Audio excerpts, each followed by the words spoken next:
Ruby a 16 ans. Elle est presque totalement paralysée. Eh bien, le seul membre qui fonctionne est celui-ci, mon bras gauche. Je continue à sortir, j'aime voir mes amis et les choses de la vie. C'est plus la douleur et la fatigue, c'est ça le plus dur. Personne ne sait exactement pour quelle raison Ruby a développé ces dommages neurologiques après une vie saine et active. Mais tout a débuté après la première de ces 3 injections du HPV. Vaccin du papillomavirus humain, injections qui sont faites dans l'espoir qu'elles éviteront le cancer du col de l'utérus. Mais y a-t-il une preuve que le vaccin HPV empêche le cancer du col de l'utérus? Y a-t-il une seule preuve qui montre que c'est vraiment le HPV qui provoque ce cancer?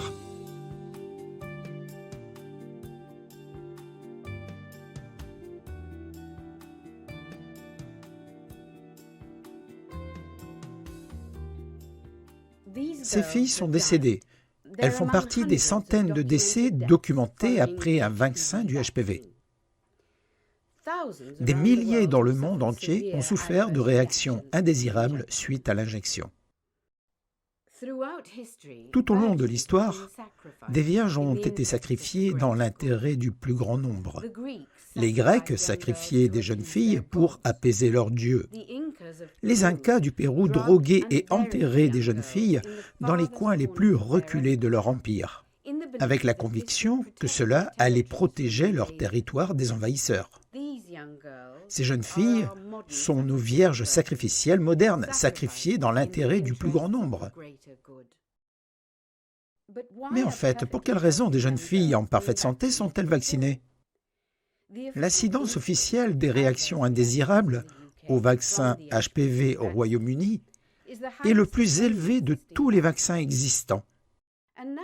Et maintenant, nous avons l'extension dans le monde entier d'une vaccination souvent fournie gratuitement, au travers des écoles et des autorités de santé, qui a fait l'objet de procédures accélérées et n'a pas passé les tests sur sa toxicité à long terme.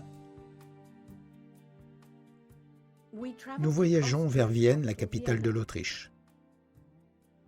Le docteur Christian Fiala, spécialiste en obstétrique et gynécologie, est le co-auteur d'un article scientifique qui met en doute la nécessité du vaccin HPV.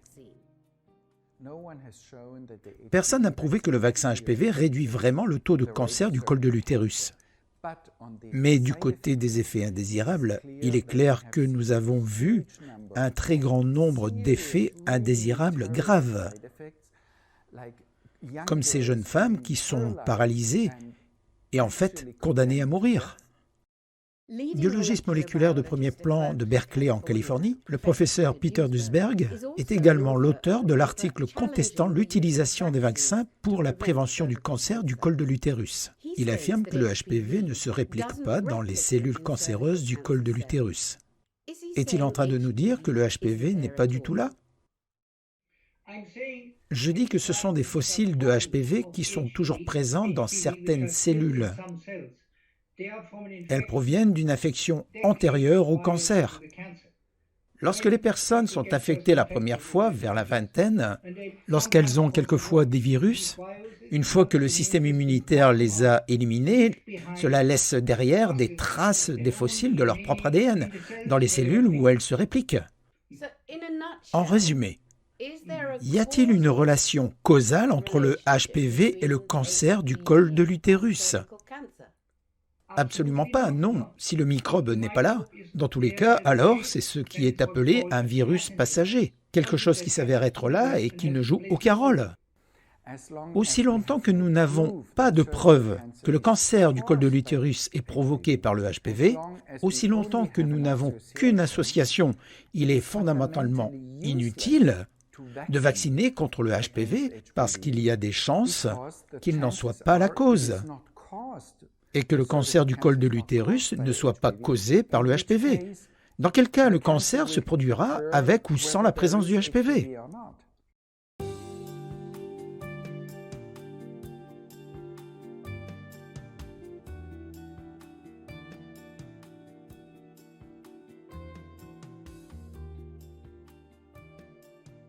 C'était le docteur Fiala qui, le premier, avait alerté ses collègues du décès d'une jeune fille de 19 ans, Jasmine Soria, après sa deuxième injection. Je pense que c'était environ 6 mois ou 1 an après l'extension. Il y avait des rumeurs d'un cas de décès et j'ai pensé que s'il y avait déjà un cas de décès, après une si courte période, il nous fallait vraiment faire une enquête sur ceci. Parce que cela pourrait indiquer qu'il y en aurait beaucoup d'autres à venir. Auquel cas, nous devrions vraiment tout faire pour arrêter ceci aussitôt que nous le pourrions.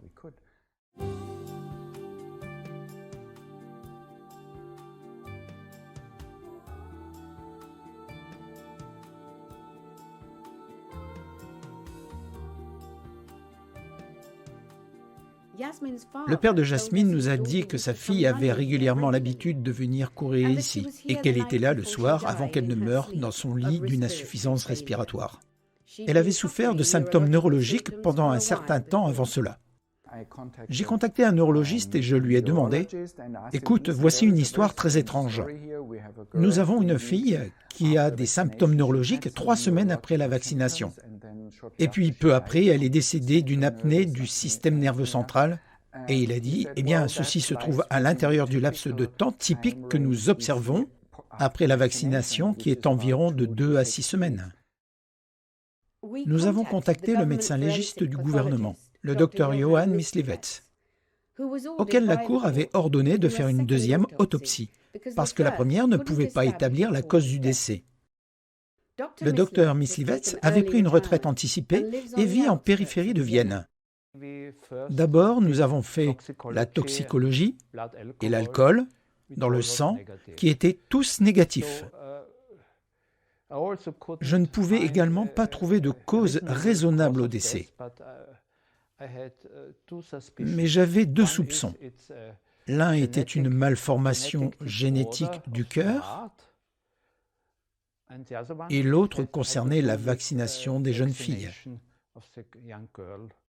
Lorsque le docteur Myslivets rapporta ses découvertes aux autorités régulatrices du médicament, il reçut de nombreux appels téléphoniques de membres haut placés de l'establishment médical de Vienne. Il y avait un tas d'appels. De nombreux professeurs m'ont appelé et dit que je devrais arrêter de parler au sujet du décès vaccinal. J'ai fait des milliers d'autopsies, mais personne ne m'a appelé. Personne ne m'a appelé. Ceci était extraordinaire. Comment vous sentiez-vous par rapport à ceci? J'ai écrit ce que j'ai écrit, et c'est mon affaire, pas la leur. Mais j'en avais un peu marre. Est-ce que le docteur Myslivets pense que le vaccin HPV doit continuer à s'étendre dans le monde entier?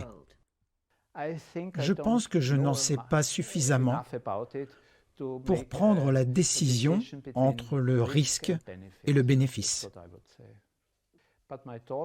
Ma fille m'a demandé, et je lui ai demandé si elle voulait la vaccination contre le HPV. Elle est pharmacologue et elle a dit non. Revenons au professeur Duesberg et sa mise en doute de la science qui est derrière le HPV. Vous avez parlé dans le passé de la manière dont le corps traitait avec le papillomavirus humain. Pourriez-vous nous expliquer cela? Est-ce que nous nous en accommodons et ensuite il s'en va? Oui, nous avons fait cela pendant plusieurs centaines de millions d'années. Nous avons des infections dues au papillomavirus, des virus qui se sont développés, des virus qui sont partis, sans aucun vaccin. Nous avons vécu comme ça pendant des millions d'années. Que voudriez-vous voir arriver au sujet du vaccin HPV? Oui, bien sûr, il devrait être arrêté, jusqu'à ce qu'ils aient la preuve qu'il protège contre le cancer. Je veux dire qu'en considérant non seulement le coût, mais l'énorme, le plus grand effet indésirable qu'il n'ait jamais eu pour un vaccin qu'ils disent aux États-Unis, de loin le plus grand, tous les autres vaccins réunis ont moins d'effets indésirables que celui-ci. Une personne qui a milité inlassablement sur ces problèmes est Frida Birrell. Elle dirige le groupe de pression du Royaume-Uni, AHVID, l'association pour les filles blessées par le vaccin HPV. Je pense que la campagne est en train de grandir et qu'elle s'est bien étendue durant l'année écoulée. Et la raison à cela, c'est que nous commençons à bénéficier d'une grande publicité. J'aimerais voir nos politiciens écouter. J'aimerais les voir reconnaître que cela ne peut pas être une coïncidence, qu'il s'agit de la vie d'enfants qui ont été détruites. Elles ne peuvent plus aller à l'école. Et qui s'en soucie? Ils s'en fichent.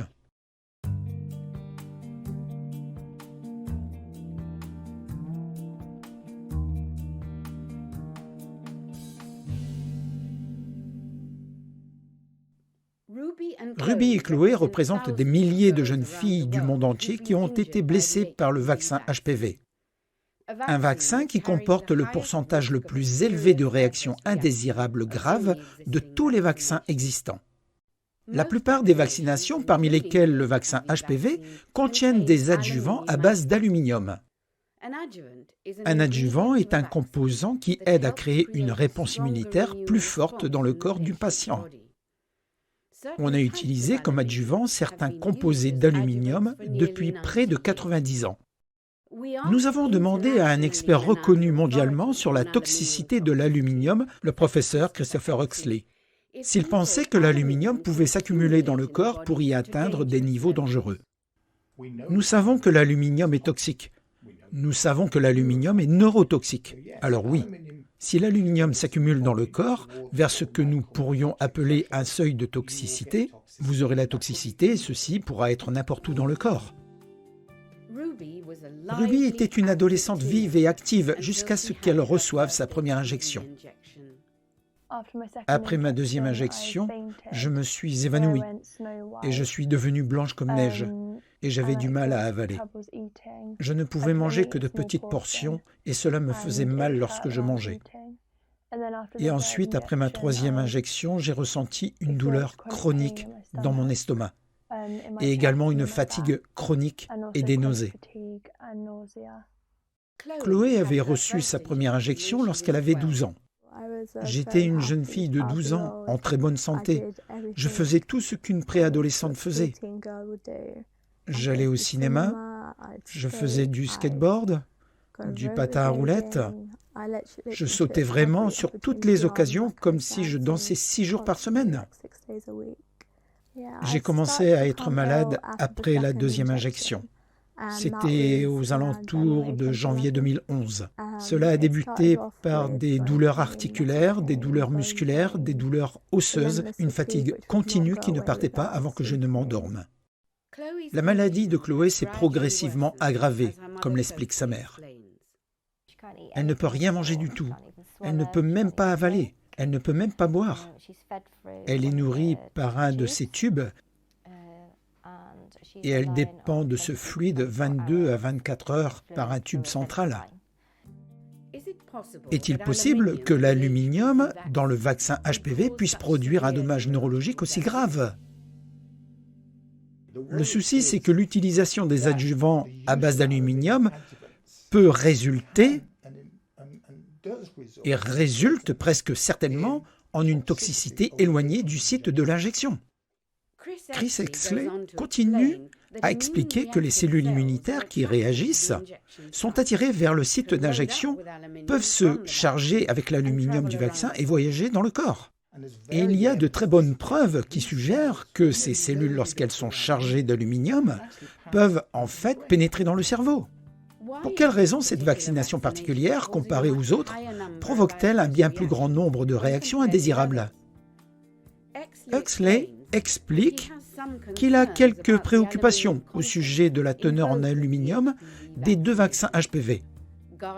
Le Gardasil fabriqué par Merck et le Cervarix fabriqué par Glaxo. Le Cervarix contient un adjuvant aluminique utilisé couramment appelé hydroxyde d'aluminium. Mais il y a un deuxième adjuvant inclus dans le Cervarix, qui est principalement un lipide. Et donc, les deux agissent de concert comme adjuvants de ce vaccin HPV particulier. Tous les essais de sécurité pour le vaccin Cervarix ont été faits sans le mélange de l'hydroxyde d'aluminium et du lipide. Ils ont simplement choisi de ne mettre que de l'hydroxyde d'aluminium. Donc voilà une chose en elle-même, vous commencez à poser des questions inhabituelles sur le pourquoi c'était le cas. Vous devez également poser la question pour quelles raisons, dans l'autre vaccin HPV important, le Gardasil, pour quelles raisons ont-ils utilisé un adjuvant complètement nouveau? Un qui n'avait pratiquement jamais été utilisé auparavant. Et puis, il y a un autre problème. Pour quelle raison de l'aluminium a-t-il été ajouté dans le groupe placebo? Ça, c'est le groupe non vacciné, dans les essais comparatifs. Ceci est clairement fou. C'est clairement quelque chose qui a été destiné à supprimer les effets directs de l'adjuvant sur l'individu qui reçoit le vaccin. Maintenant, si vous décidez de l'inclure simplement comme contrôle, alors tous ces effets indésirables seront soustraits principalement de tous les effets indésirables du vaccin. Donc, le vaccin semble sûr. D'autres experts, tels que le docteur Christian Fiala, sont d'accord pour dire que d'ajouter un adjuvant aluminique au groupe placebo faussera les résultats. Donc, quand vous comparez les effets indésirables, vous ne pouvez pas vraiment dire qu'il y a une différence. Parce que même le groupe que vous avez à tort appelé groupe placebo a reçu tous les adjuvants et toutes les autres substances qui étaient dans le groupe vacciné. Et donc, si vous comparez les effets indésirables, vous pouvez arriver à la conclusion qu'il n'y avait pas beaucoup de différence. Mais la différence n'est pas parce que le groupe vacciné avait peu d'effets indésirables, c'est parce que le groupe appelé à tort groupe placebo avait les mêmes effets indésirables que le groupe vacciné.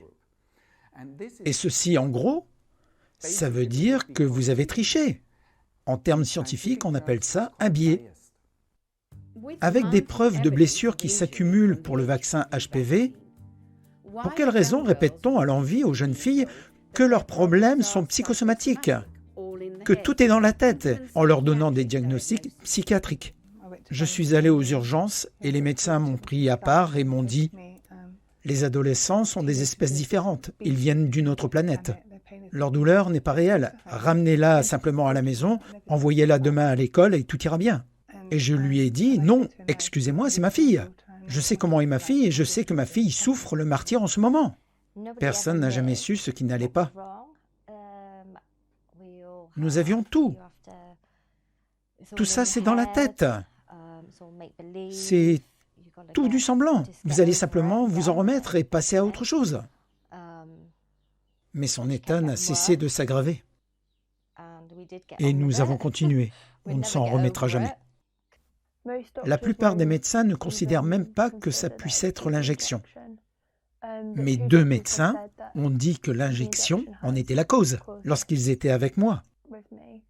Ils ne l'écriront pas et ça ne sera pas dans mon dossier. Si vous connaissez cette famille et vous connaissez cet enfant, et vous les connaissez depuis des années et vous connaissez leur passé médical, pour quelle raison pointeriez-vous subitement le doigt et qualifieriez cet enfant d'avoir un trouble mental, alors qu'il n'y a pas de trace de cela dans son dossier médical? C'est ça le problème. Il fut un temps où j'étais morte, mais je suis revenue à la vie. Et j'étais prête. Je savais par moi-même que j'étais prête à continuer. J'avais besoin de faire connaître au monde ce qui s'était vraiment passé. Et c'est pour cette raison que je suis là aujourd'hui.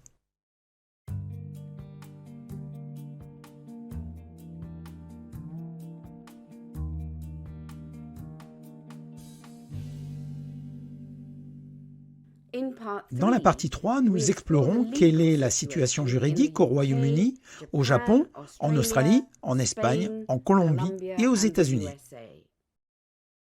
Stephen Tunley, en Australie, est le directeur du groupe de pression international Sanevax. Nous sommes une association à but unique. Nous souhaitons le retrait du marché du Gardasil. Nous nous servons de la science et ouvrons les yeux des gens sur une interprétation correcte de cette science qui, selon n'importe quel standard raisonnable, vous amènerait à conclure, petit a, que le vaccin n'a aucun rôle à jouer, et petit b, ceux qui l'ont prôné ont une responsabilité bien réelle pour les dommages qu'ils ont causés. Christine Clulo a 33 ans, elle habite à Newcastle, en Australie, où elle exerce son métier d'enseignante à temps plein. Avant sa première injection en 2008, elle était une jeune femme vive et énergique. C'est après sa deuxième injection que les choses commencèrent à mal tourner. Tout a débuté à peu près 4 à 6 semaines après ma deuxième injection. C'est d'abord dans ma manière de marcher que je l'ai constaté, parce que je ne pouvais plus porter des talons aiguilles ou des talons hauts. Puis, environ une semaine plus tard, je ne pouvais plus écrire à la main. Quand j'étais au plus bas, c'était vraiment horrible. Je me rappelle du neurologiste venant à mon lit d'hôpital et me disant « Voici ce qui s'est passé. Une partie de votre cerveau a cessé de fonctionner. Nous ne savons pas ce qui va se passer. » Et c'est à ce moment-là, pour moi, que c'était couler ou nager. Il y avait un risque pour moi que je puisse mourir. Personne ne savait quelles étaient mes chances. Et à ce moment-là, je me suis dit, aussi longtemps que j'ai du souffle en moi, je me battrai contre cela. Christine s'est battue avec énergie et s'est rétablie d'une manière remarquable. Elle est l'une des milliers de victimes qui a souffert des effets indésirables du vaccin HPV. Voici les chiffres de l'Organisation mondiale de la santé des réactions indésirables dans 100 pays. 167 900 réactions indésirables dans 72 921 rapports comportant au moins 280 décès. Au Japon, l'éminent neurologiste, le docteur Hirokinu Bippu, a une grande expérience des blessures dues aux médicaments. Il a fondé le bulletin indépendant sur les médicaments, les prescripteurs informés. Est-il facile pour quelques-unes de ces réactions indésirables graves de disparaître dans le sens où elles ne figurent pas dans les statistiques? Il est très difficile de trouver des personnes qui sont sensibles aux maladies auto-immunes parce qu'elles sont très rares dans la population en général. Et en méthodologie statistique, c'est difficile de prouver qu'il y a une différence dans la fréquence de telles maladies alors qu'ils disent qu'il n'y a pas de relation avec la vaccination. Est-ce qu'au Japon, les victimes du vaccin HPV portent plainte devant les tribunaux? Oui.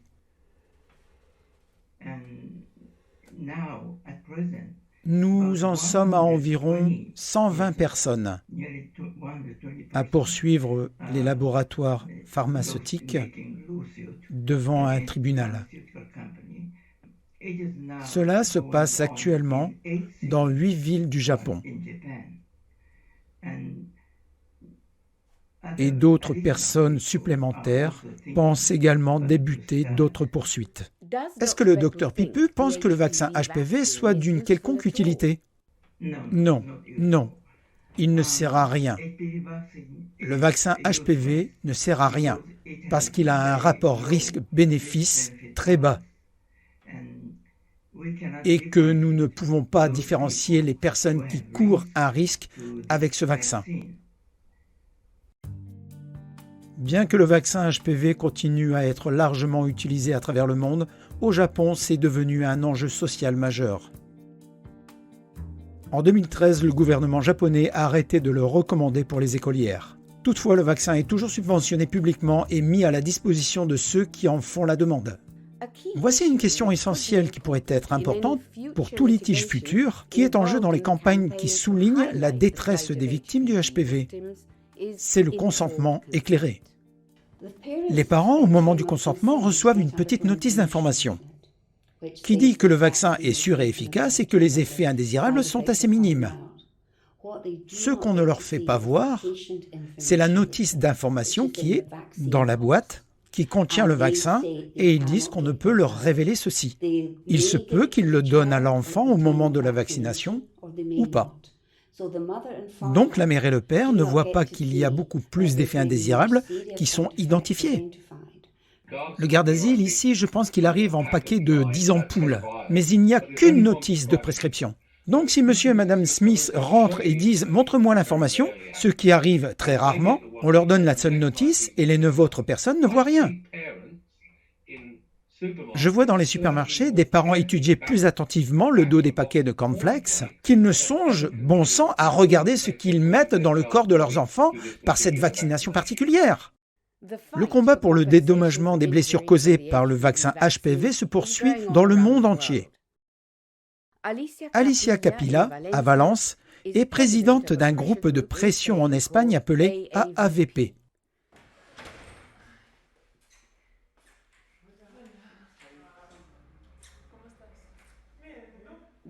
Il y a plus de 1145 cas de blessures suite au vaccin HPV signalés en Espagne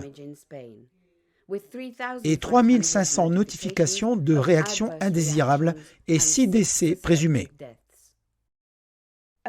Un récent jugement historique dans les Asturies en février 2017 a reconnu un lien causal entre le vaccin HPV et le décès d'une jeune fille, Andrea, en 2012.